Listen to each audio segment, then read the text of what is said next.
Well, welcome everyone. I'm so glad that you all are here. We're going to dig right in.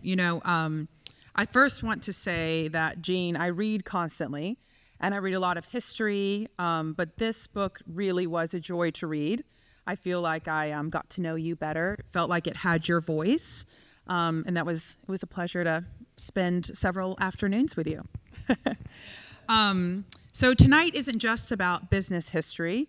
It's about taste, ambition, and how culture moves through a store, a city, and a life.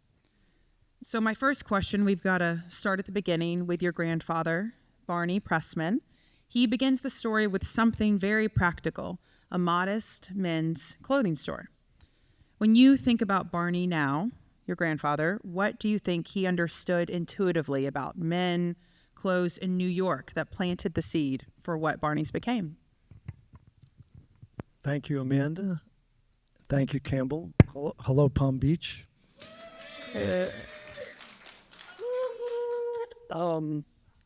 It's nice to be in my hometown. I've done many of these in the last, 3 months. So to answer your question, I think my grandfather, he came from very humble beginnings. He grew up on the Lower East Side in the turn of the century. He had a buddy named James Cagney, and it seemed like that whole group grew up down there. He met a gal who came from a wealthy family, and they grew up in Stamford and then Greenwich.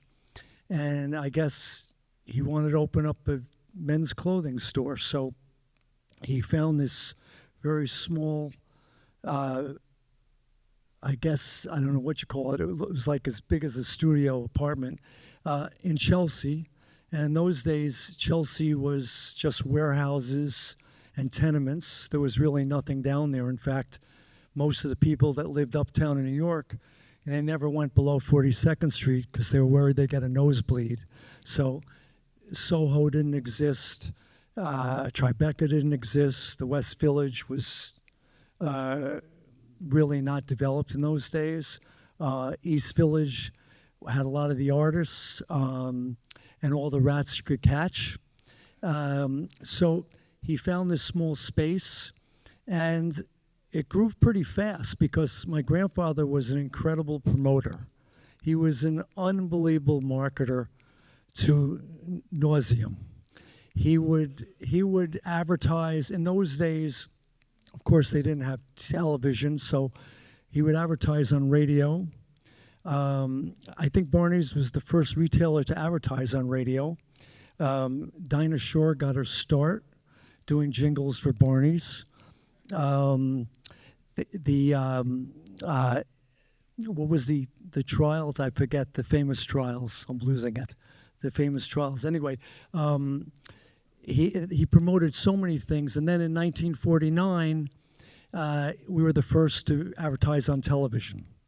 I found all this out because I spoke once many years ago at the Duke graduating class, and I decided to do my homework, and I was astonished to read about the history of Barneys and the marketing and the advertising. I knew we're rich with marketing, but I didn't realize to what extent. I don't think that Barney ever imagined that Barneys would ever become what it became.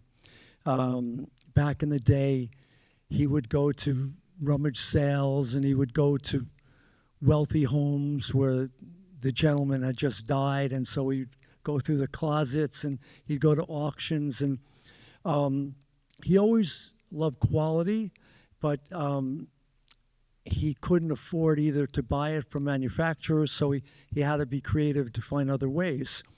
Barneys grew, and it grew, and my father, after World War II, he really didn't want to go into Barneys, but he decided that he'd try it. And my father, coming from a different background than my grandfather, had a different vision.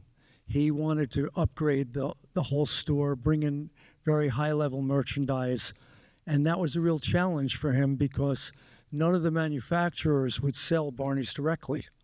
So they had to be really clever. And my grandfather had approached all these southern stores, these small mom and pop stores, and he promised them to give them a nice margin and also to take their label out of the merchandise so that the vendors wouldn't get angry with them. And then he would put it in the store. And the store, as I said, grew and grew.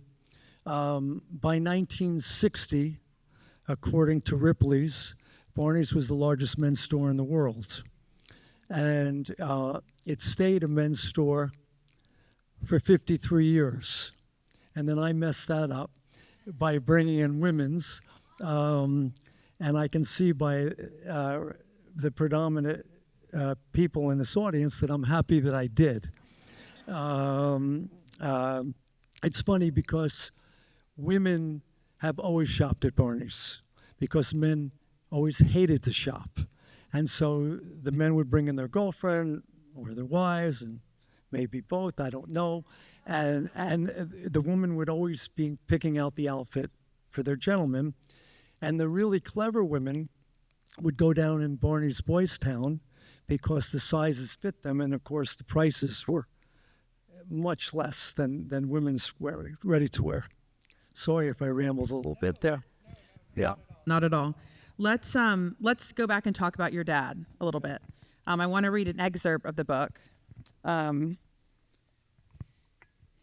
about your father, you say, "I don't think Fred meant to go into the business. He was having a good time as a man about Manhattan and didn't relate much to his father's discount shtick. But once he found his way, he fell in love. Every night around the dinner table, there was one subject you could count on hearing about, and that was Barneys. Mom and Dad would sit at the two ends of the table, your brother, Bob, and I in between. And Fred would just talk. Sometimes you think, God, I wish I could change the channel. But he spoke with such passion that you couldn't help but get interested. It obsessed him. There was a reason that Fred is called the greatest merchant of his generation by nearly everyone in menswear.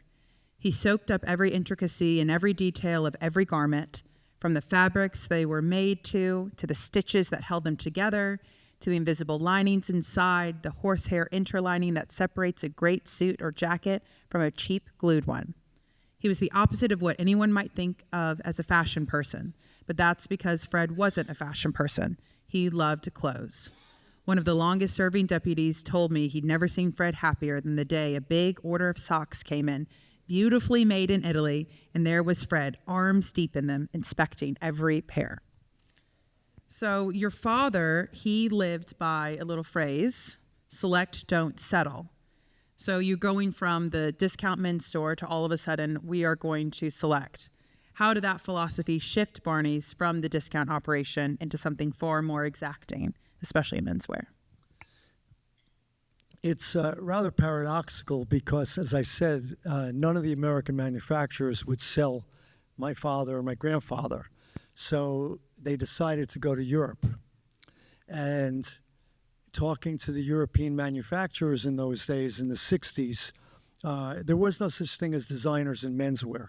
There were some, obviously, in women's, starting with Coco Chanel, Dior, Givenchy, Saint Laurent, etc. The men's designers were kept in the back room, and the front people were the manufacturers. They never wanted to give acknowledgement to designers. So my father and my grandfather, but predominantly my father, would go to these manufacturers, and they were so happy that a New York store would come and ask them for their wares that they were happy to sell them, because in those days, a lot of the Europeans had never even been to New York, let alone been to Barneys. So ironically, we started to get all this incredible merchandise. Back in the day, Brioni, we brought Brioni to this country, Zegna to this country, and many, many other manufacturers. My parents were also very good friends with Hubert Givenchy and his boyfriend, who was a great tailor, Philippe Vinet, who used to make my mother's clothing. And my father, Fred, called Hubert once on the phone and said, Hubert, do you mind if you would send me a women's coat with a fur collar, because I'd like to embellish it and make it into a men's coat, and would you mind if I said this is Givenchy for Barneys? And he said, Fred, that's a great idea. I love that. And so my father did it, and he approached many designers, including Pierre Cardin and Yves Saint Laurent, Piatelli in Rome. And that's how he started the idea of doing designers for Barneys, which in essence, my father really was the creator of men's designer in America. And this all happened kind of by accident, and also creative thinking, and also survival, because again, none of the American manufacturers would sell us. In terms of, I am a very lucky guy. I've always been a lucky guy, because my parents, who loved beauty, I mean, they loved everything about art and architecture and quality itself, and they exposed me at a very young age to Europe. I went to Europe many, many times since I was 3 years old, and so I was lucky enough to see all these amazing things, and they were a great influence on me. My father, as you so illustriously pointed out, he loved to talk about it, and he would talk it to death at the dinner table. But I really got an appreciation for beauty and for culture. And also, really, I think I was very impressionable by the European influence. And I think Barneys obviously really indicated that by the kind of merchandise they showed and the sensibility they had and how they displayed things. You know, there were many great stores in New York and all over the country, mostly, as you're exhibiting now, the bigger department stores. And they had tons of buyers, merchants that would go to Europe and buy the merchandise, but their point of view was different than our point of view. And also, I think they got a little bit lazy and sat on their laurels, because they were uptown, they had unbelievable locations, they were where all the money was and all the customers were, and we were down in Chelsea as the best kept secret. So we kind of had a chip on our shoulder, and that just pushed us more to look for more new designers and start to develop more things. So in terms of my father and how he believed and what he breathed and how it was a great influence on me, and also my mother. My mother started Chelsea Passage, which was the antiques and antique jewelry and gifts. She brought many, many lines to this country, Porto and Bonpoint and Diptyque, and literally, I don't know, 50 or 100 different lines that nobody carried in this country, in spite of all the great luxury department stores. And it really gave Barneys this special allure that people started to recognize. And still, for a long time, a lot of people were not coming down from uptown, downtown. But a lot of celebrities were coming to Barneys. A lot of people from LA and all over the country were coming. A lot of Europeans were coming. A lot of Asians were coming. And slowly, some of the uptown New Yorkers started to come. So really, it was because of that reason, being exposed to all the different things culturally, that I started to think about things and what my perspective was going to be. And when I first got to Barneys in 1972, I really wasn't into fashion. My father never pushed me to go in the business, just like his father. I went to the Newhouse School at Syracuse to study motion picture, which I loved. I happened to be lucky enough to go during a period that I think was the Belle Epoque, if you will, of motion picture. From 67 to 73, some of the greatest filmmaking ever happened, and I was exposed to all that.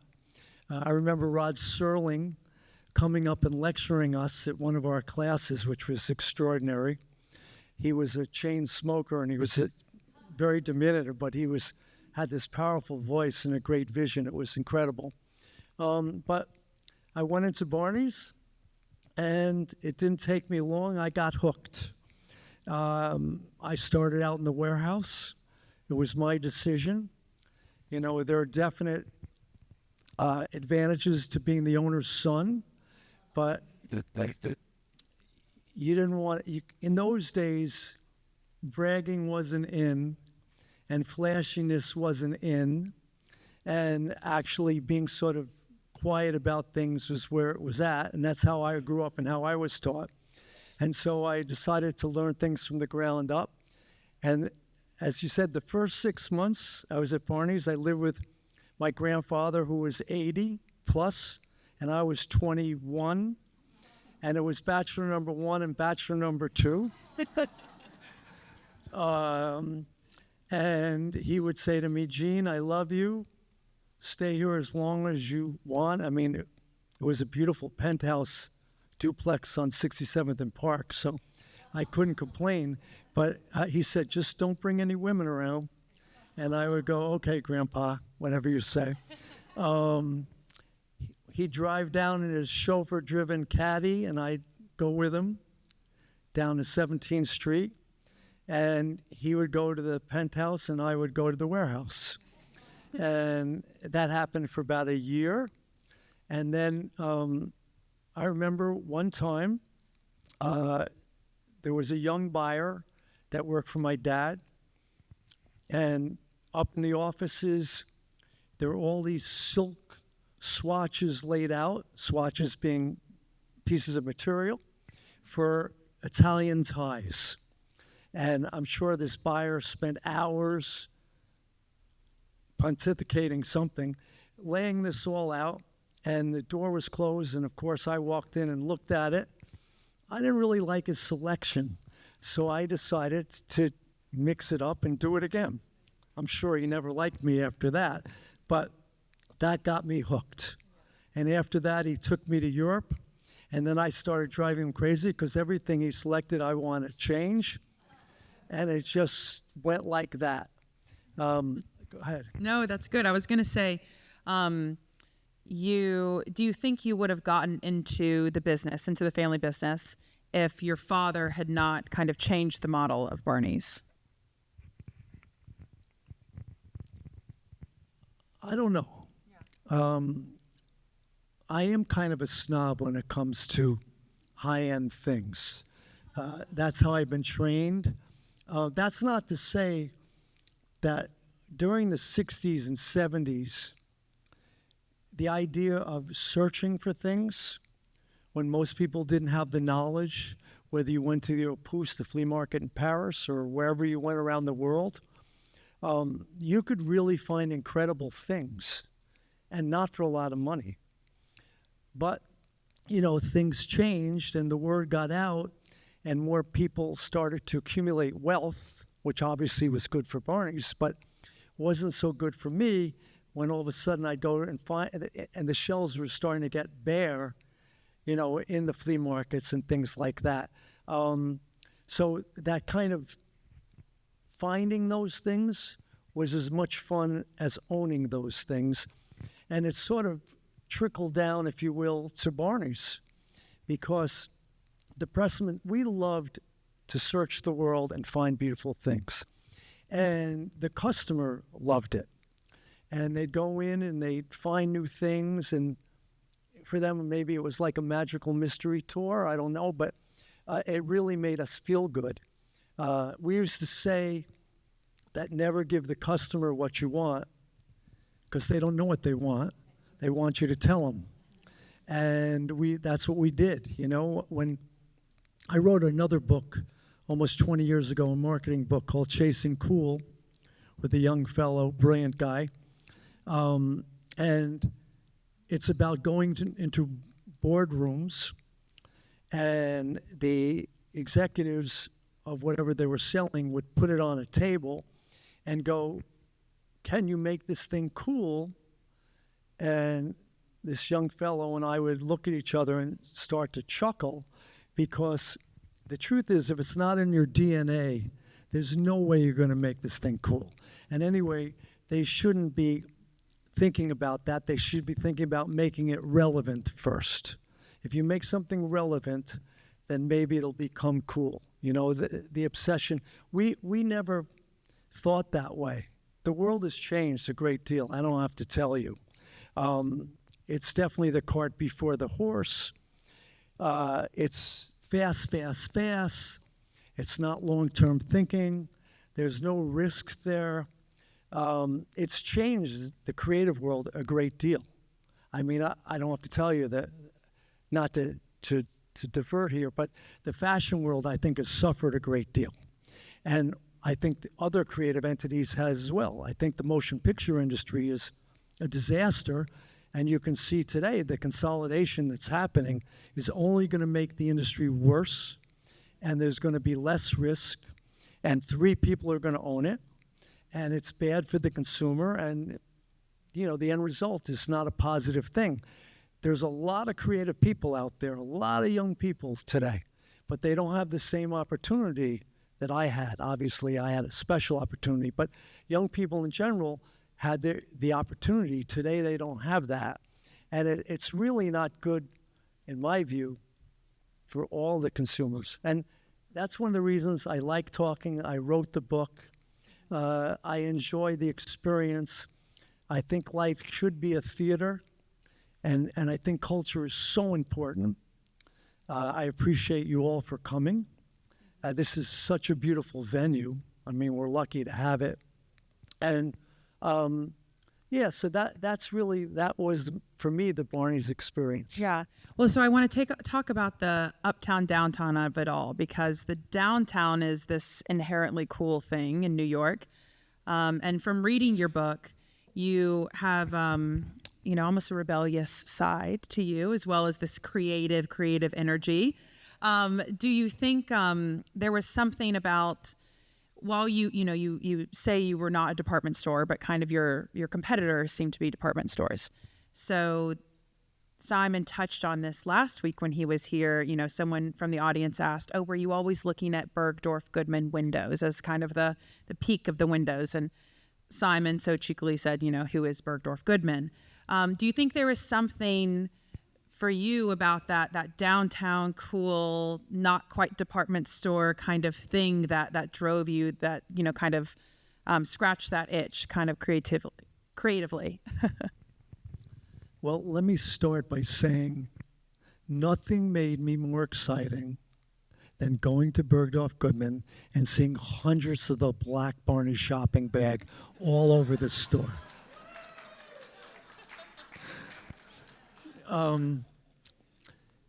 Yeah, my dad used to say, do your homework. And I still do that. I think you got to look at everything. That doesn't mean it's going to be influential to you. In fact, it might be just the antithesis. But I think you got to look at everything. You got to know what's going on. On the other hand, I think, and Simon, you could attest this, but first of all, Barneys had the most incredible people working there. I mean, the most extraordinary, talented people from all walks. We were 4,500 people strong at one time with 40 stores all over the world. It wasn't easy to keep it together. I will say that we believed in collaboration. And I think that's why people stayed. When you deal with creatives, you got to give them enough rope. So we talked, and we talk about different projects and what we're thinking of doing, and I would give them direction, or my dad would give them direction. That never stopped, but then you got to let them go off on their own and come up with their own ideas and work on it, and then come back to you, and then we discuss it. And it was really a laboratory. It was just so much fun, and I think Barneys' sensibility.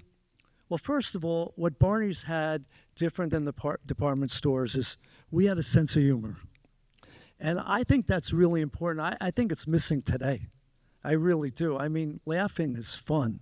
and not taking yourself so seriously is so important. And it's important in the arts. It really is important in the arts. So it's that sort of juxtaposition, if you will, of that.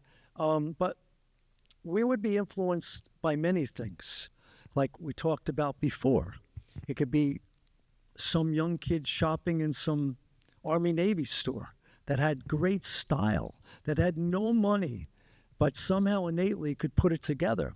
Or some young girl who couldn't afford anything at Barneys, but would go to the lipstick counter and buy a lipstick and walk out with a little black shopping bag, and she was so enthralled, and I was thrilled. I did a lot of clubbing back in the day. I admit that.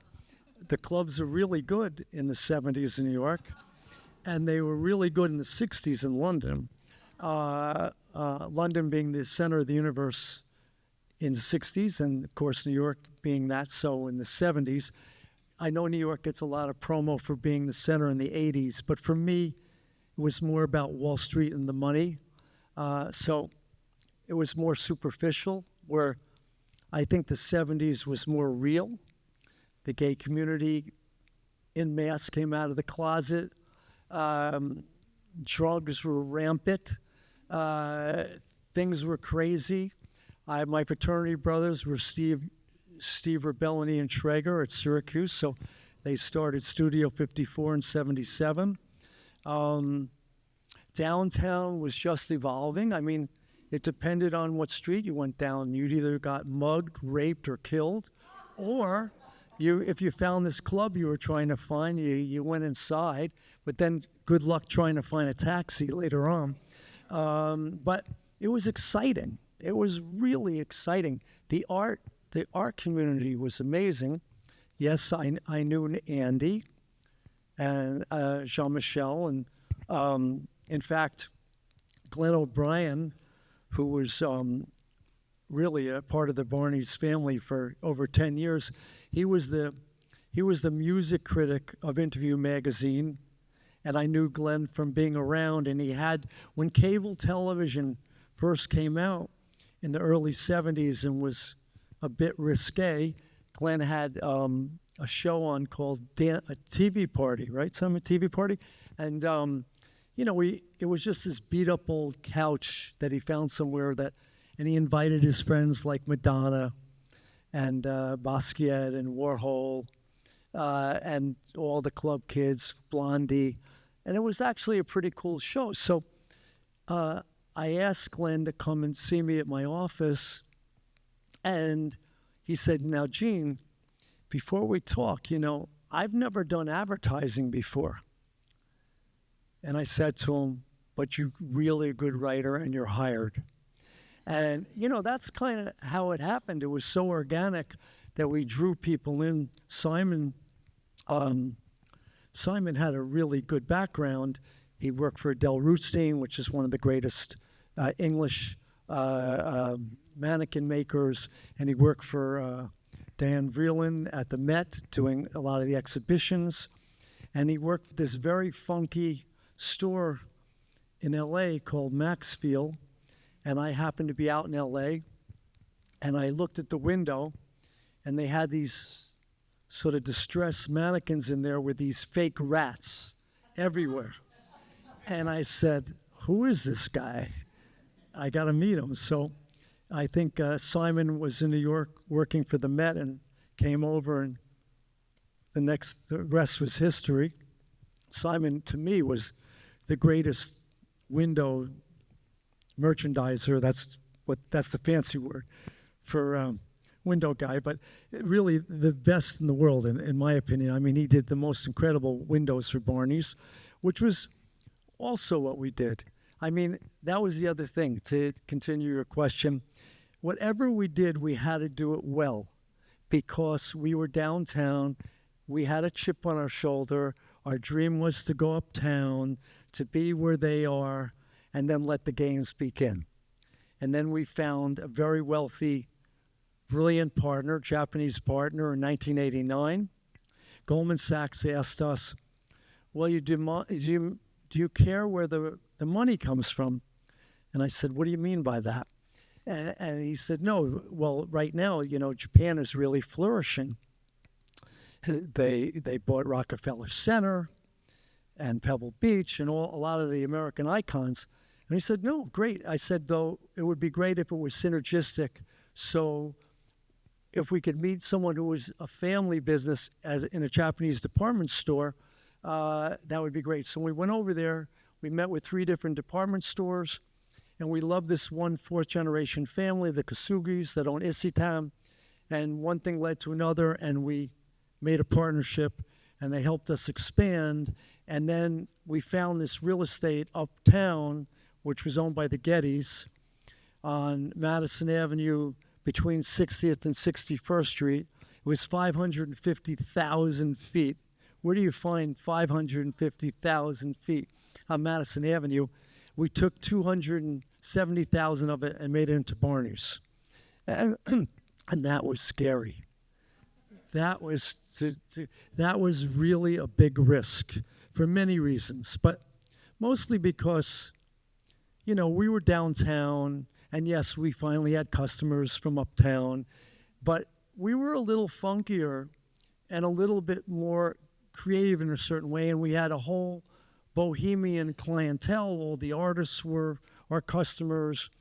The kids from Saturday Night Live, when they started the show in 75, they started to come to Barneys. And really, of course, we had all the Wall Street guys because that was the background of Barneys. But we were scared because now we were going to go uptown with the big boys. And we weren't small. We were going to go up with all guns blazing. I was concerned about the obvious, like inventory, but I was also concerned about the taste level and what our point of view was, and should we be more conservative? And, I thought about it, and I said, no. We have to be true to what Barneys is. And that's why we exist. And I really believe that that's what the customer wanted. And remember, by the time we opened, it was 93. So fashion had evolved a great deal. I do remember Women's Wear Daily, John Fairchild, who was really the best at what he did. And it wasn't about talking about fashion. It was creating controversy. He was worse than Page 6 on steroids. And he would go to all the ladies at lunch and to all the store presidents and all the designers and all the artists and just create, excuse my expression, BS. He loved to create conflict. And I remember, and he was a friend of mine because I guess he considered me sort of this enfant terrible, this little bad boy. So we sort of related to each other. And he had a reporter call me on the phone and he goes, well, let me ask you something, Janie. I hear a lot of people are not going to sell you when you go uptown. And I said, well, that's not really true. I said, Ralph is not selling me because we're going to open a huge Ralph men's thing, but honestly, I don't want his women's because it's a little too conservative for us. And why do they need us? They have Bloomingdale's, they have all the other stores. And she said, well, I heard Chanel is not going to sell you. And we had a very big Chanel business downtown. And I said, well, partly that's true. I said, we're going to carry the shoes. And Barneys had an incredible shoe department, both in women's and men's.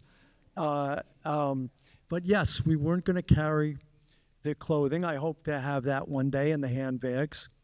But there's other lines we are going to carry. I said, we're going to carry Azzedine Alaïa, and we're going to carry Prada, and we're going to carry Dries Van Noten, and Yohji Yamamoto, and Comme des Garçons, and Jean-Paul Gaultier, and blah, blah, blah, until I got short-winded. And I'll never forget this. And she said, who? Because they didn't really know some of these lines then, avant-garde. For us, they were already huge businesses, and we started every one of those lines. So, and the rest was history. I will tell you one other story. I give it credit to my dad. So in 1974, menswear, it was in the air that menswear was going to change. And this is before women's wear was introduced at Barneys in 76. So we lived in Harrison, New York, in Westchester, and the Knicks playoff game was on, and I'm watching it, and this is when televisions were very small, so I'm glued to the TV, and my father is perusing through Womo Vogues. And in those days, the Womo Vogues were this thick. And nobody read Womo Vogue unless you were Italian living in Italy. So he had a stack of them. And he would be thumbing through, because, as you said, he loved fashion. And this is really before Men's Designer. And he starts to say to me, this guy's really talented. What do you think of this coat? And I'm trying to watch the Knicks game. And I have to be respectful to my father. So instead of saying to him, Dad, could you just please be quiet? I said, yeah, Dad, that's great. I was humoring him. And this went on for like an hour. And every 20 minutes, he would interrupt my Knicks game and continue. And he finally said, what do you think if I go to Italy and sign this guy to an exclusive contract for 10 years? I said, yeah, Dad, go. That's great. It's great. Anyway, he went, and his name was Giorgio Armani. And that guy changed menswear forever. It was never the same after that. And he also changed Barneys, but Barneys changed him. And then it went from there. Menswear, up until that day, it was very Brooks Brothers and it was a uniform. Men were very conservative. It was just shirt, tie, suit, blue and navy, maybe pinstripe. It was boring. They'd never wear browns. They'd never wear greens. Giorgio changed all of that, and he made suits sexy. And when you think of it, that's almost impossible. How do you do that? Eh?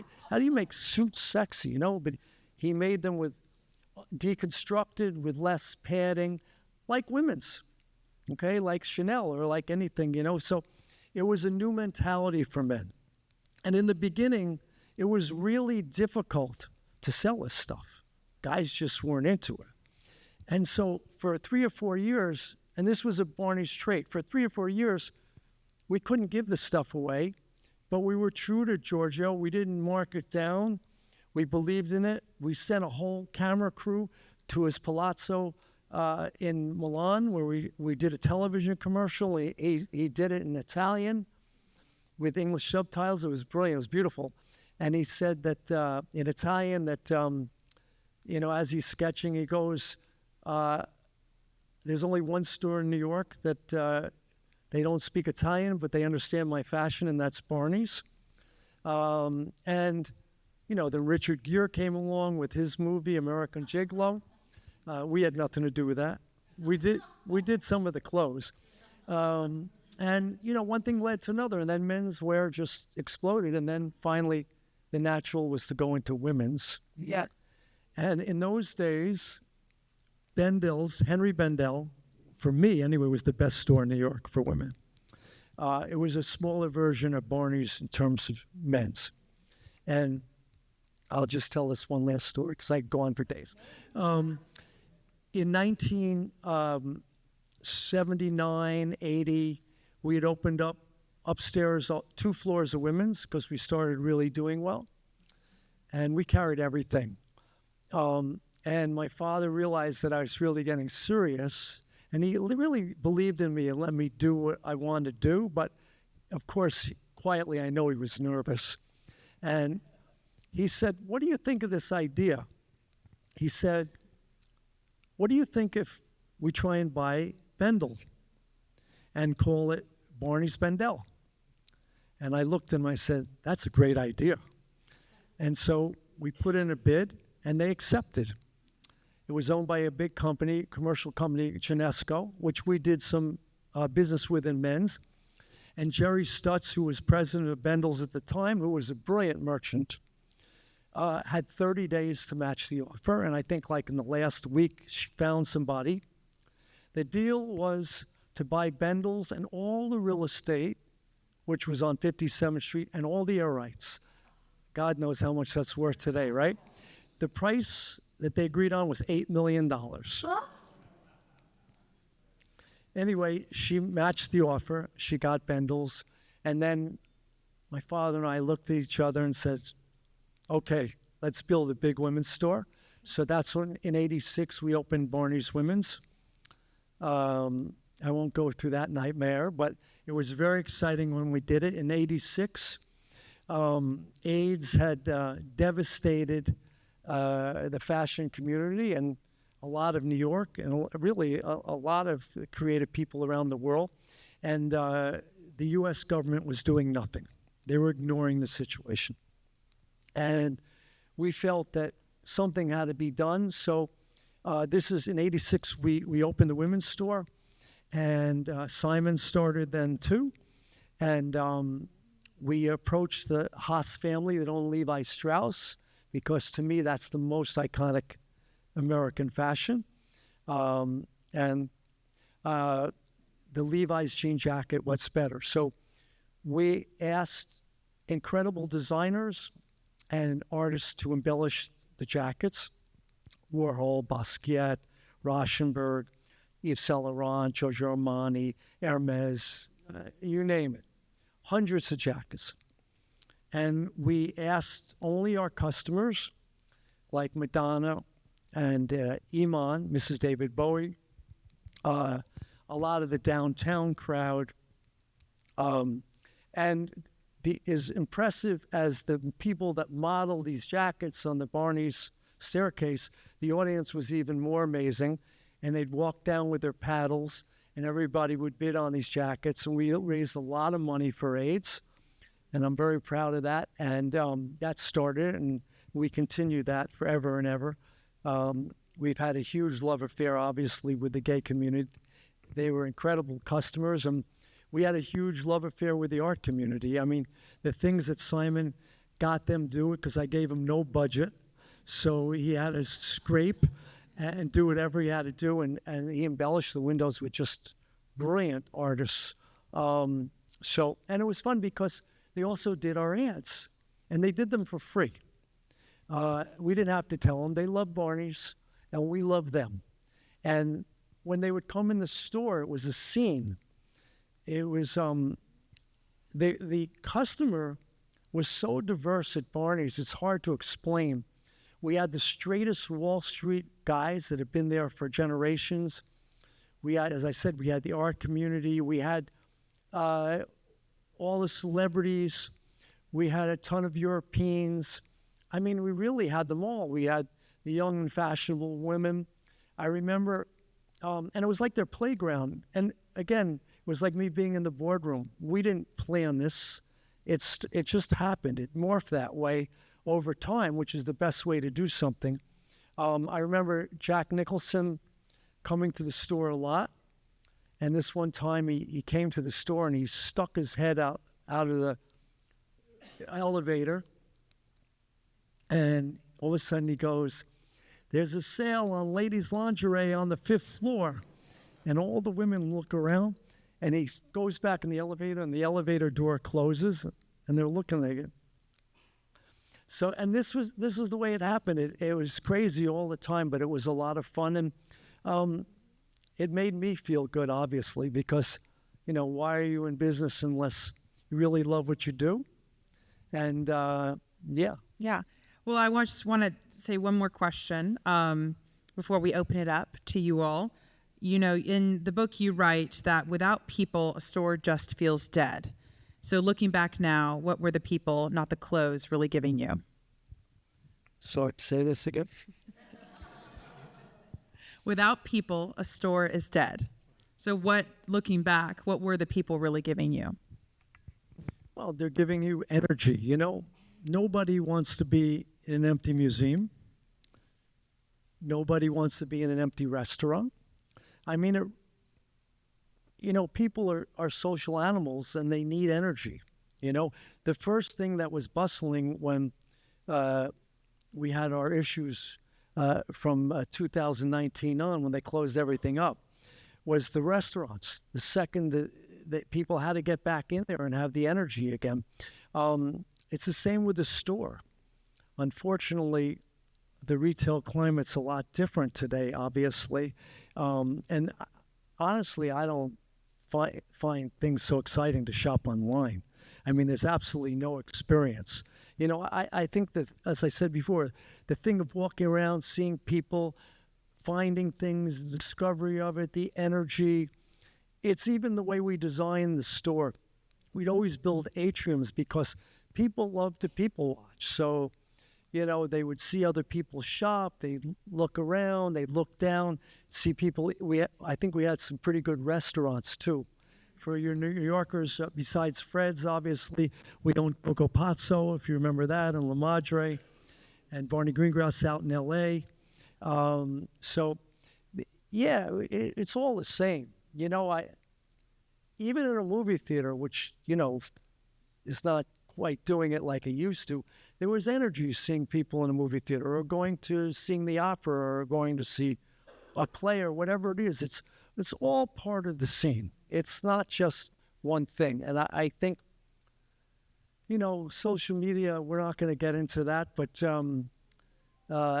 things have changed a great deal. And I really enjoy doing this, I have to tell you, and I thank you all for coming. And don't be shy about asking questions, because we like that. Yeah, no, it's good. I want to share, I was on social media recently, actually, and an interview came up with a fashion designer for Cult Gaia, which is kind of one of these new buzzy brands. And she was saying about 10 years ago, when she wanted to get her brand off the really going, that she would just, guerrilla style, put her handbags in Barneys and just hope that people, they would take them to the sales staff and say, "Hi, I want to buy this." And of course you couldn't, but that was kind of her way of getting herself known, was putting it at Barneys. It was cool, just pretty awesome. Let's see who all has a question for Jean, right here, up in the front.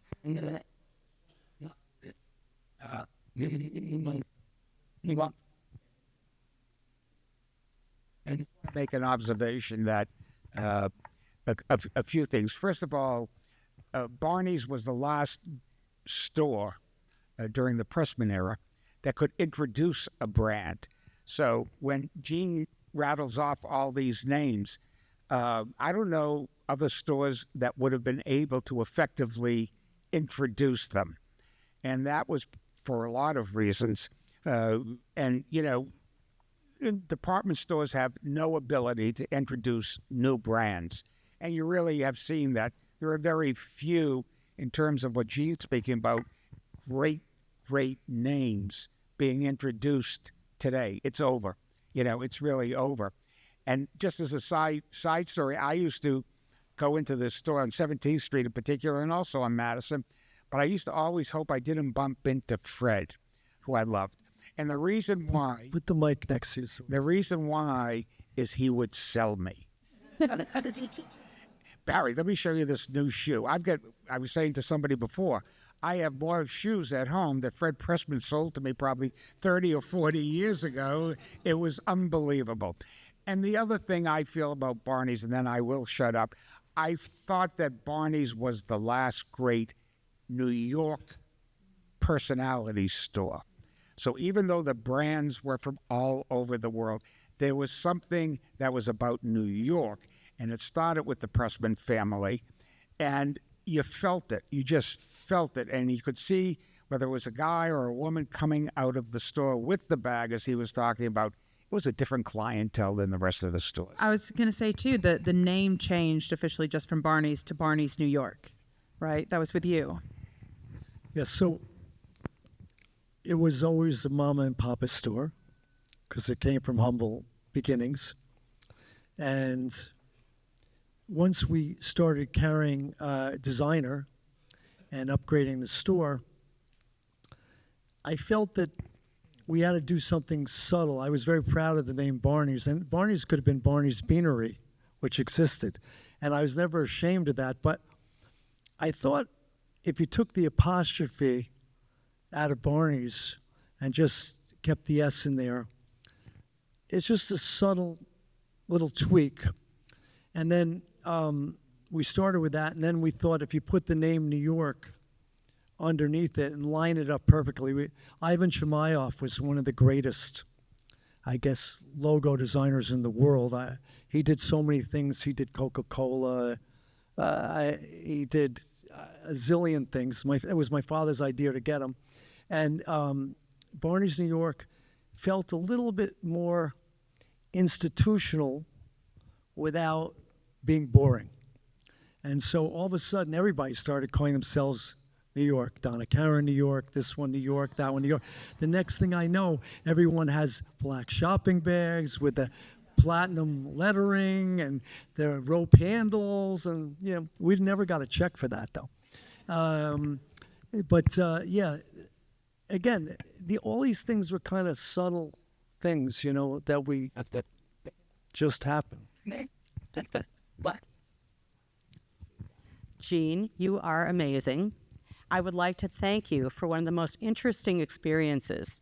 Kim Dreyer, good to see you. And if you remember me, you came to my house and I introduced you. I said, there's another Gene Pressman here.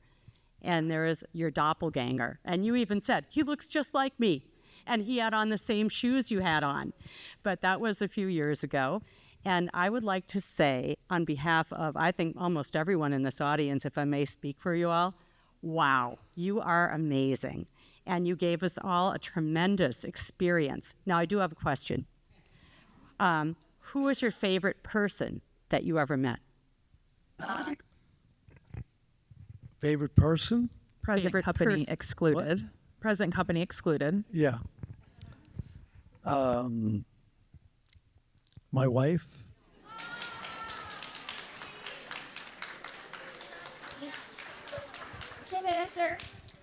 I had a favorite designer who I loved. I don't know if you know who Andre Putman was. She was an incredible French interior designer. She designed many things, including the interior of the original French Concorde airplane. And she did Lagerfeld's homes and whoever. And she also did my parents' home in Southampton in the early 80s. And she had incredible style and taste. Very statuesque, about 6'2", had a deep voice. And she said to me one day, this is 1979, she said, Gene, she goes, I want you to meet somebody. I said, sure. So she took me to the Marais. In those days, the Marais in Paris was not a chic district. It was basically a dump. And we walked up 5 flights of stairs, and she was 6'2", but with these high heels on, she was like 7 feet. And we finally got up to the 5th floor, and there was a small apartment where the door was ajar, and there was a very chic Parisian woman standing on this block being fitted by this very diminutive little Frenchman, and he had pins in his mouth, and he was pinning the back of her jacket, and I just knew that this guy had amazing talent, like, wow. And so she introduced me, and I'm watching him, and I said, I got to buy something. What does he make? And she says, well, he doesn't make a ready-to-wear collection yet. He only does couture for special clients, but maybe he'll make something next season. So I said, no, Andre, I have to buy something now for the store. So he went into his drawer, and he pulled out these long black leather gloves that look like the opera meets S&M, because they had these steel grommets in them, and they were so cool. I never saw anything like it. So I asked him how many he had. He said, I don't know, 30, 40. I said, I'll buy them all. And I did. And his name was Azzedine Alaya. And we became best friends. And every year that I went to Paris, he would always say to me, did you bring it? And I go, what? He goes, did you bring it? Azzedine, I don't know what you're talking about. He goes, did you bring my passport? Passport? He goes, yeah, I want a passport that says Azzedine Pressman. So I said, I'm sorry, Azzedine, I didn't bring it. And the other fellow we were close for a while, but he was an extraordinary talent, was Giorgio Armani. To go and watch him work, I mean, that guy had such extraordinary taste.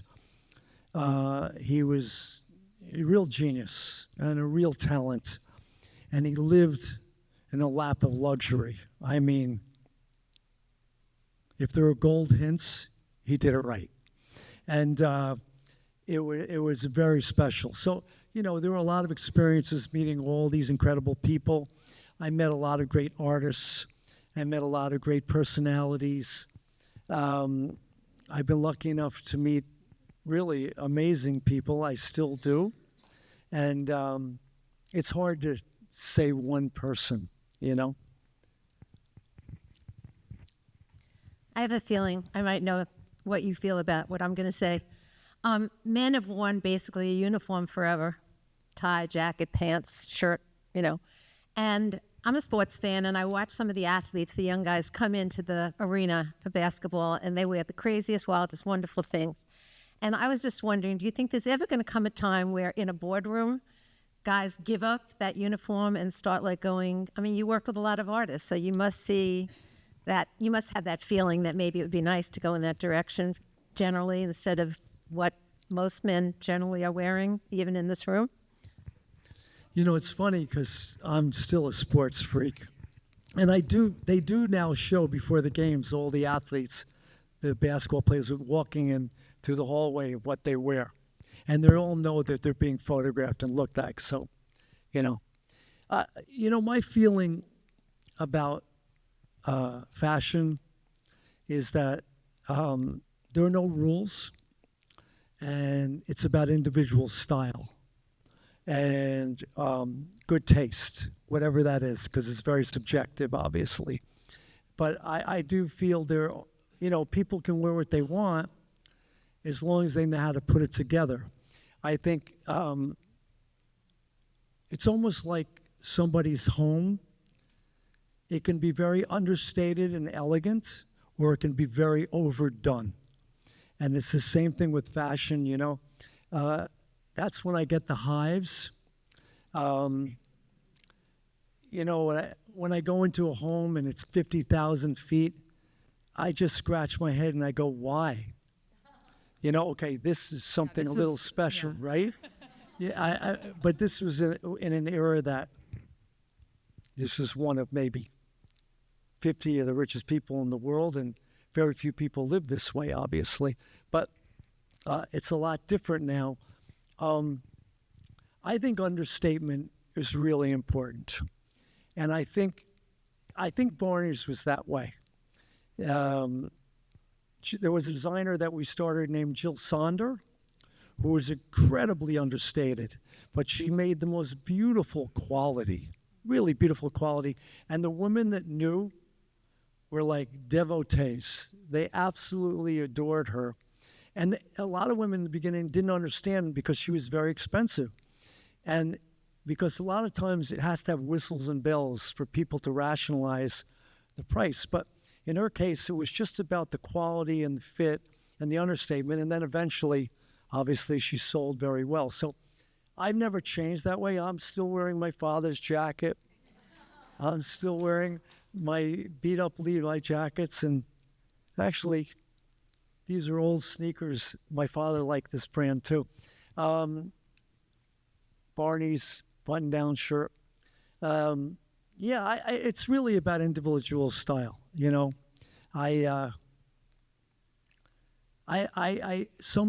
Some of the athletes who are basically new money, and there's nothing wrong with new money, but they want to show off. But remember, they're also 6'8", so it's hard to find things off the rack that they can wear. Well, thank you all so much. I think this is our, we've got lots of time for our book signing after this, but I just wanted to bring us back to, that line that without people, a store feels dead. The same is true of museums. Without people, a museum is just a building. So thank you, Jean, for reminding us that culture only comes alive when it's shared.